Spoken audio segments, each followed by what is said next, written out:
Hey yo guys, what's up? MTG is back in with a video. In today's video, we're talking about what is Oathbreaker. So, if you saw my thing about what is Commander, if you're a beginner player, you'll know kind of what Commander is, hopefully. So, if you didn't see my Commander video, that's fine. But Oathbreaker is a lot like Commander, just a little bit different. So, if you saw the Commander video, yeah, it is a lot like that. If you didn't, that's fine. Totally fine.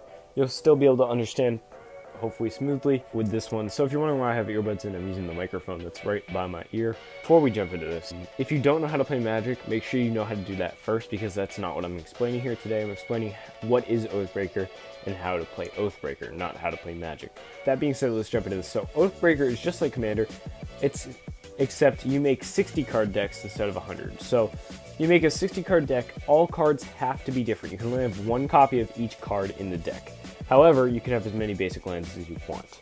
Your commander, instead of having a commander, it's actually a planeswalker. So you have any planeswalker, and then you also have a signature spell, which is an instant or a sorcery that is also in your command zone. So your command zone is outside your deck. That's where your planeswalker and your instant or sorcery will be, and you can cast those at any time. So those will be always like basically in your hand, but it's just a different area for them.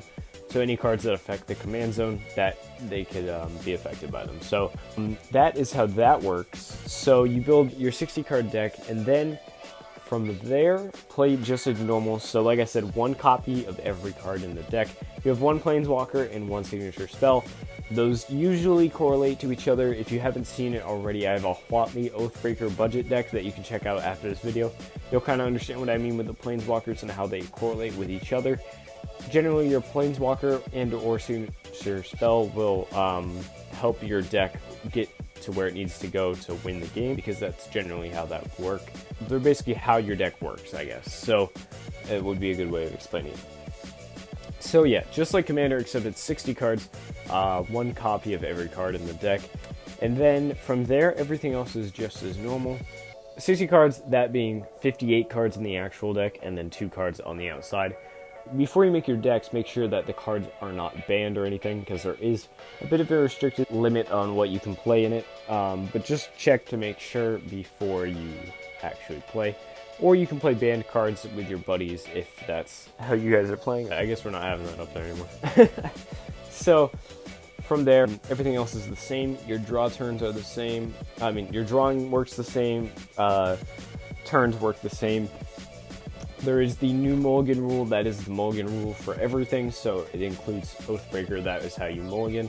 If you don't know what that is, you draw to 7, and then you mulligan. You discard 1 for each time that you've mulliganed, or drawn again after the first time.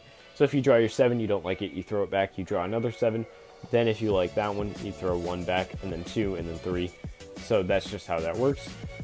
And then you put them on the bottom of the deck, and you do not shuffle. So that's how that works. And then that is pretty much it. That's pretty much Oathbreaker. If anyone is watching this video and they know what they're doing and I missed anything, please leave a comment down below to explain to everyone else how it works, whatever I missed, and how that works. So thank you. If you enjoyed and this was helpful, please drop a like and maybe subscribe if you're new to the channel. If you want to help support the channel, liking the video is a great way to do it. But you can also support the channel by checking out my Patreon link below, or you can check out my merch.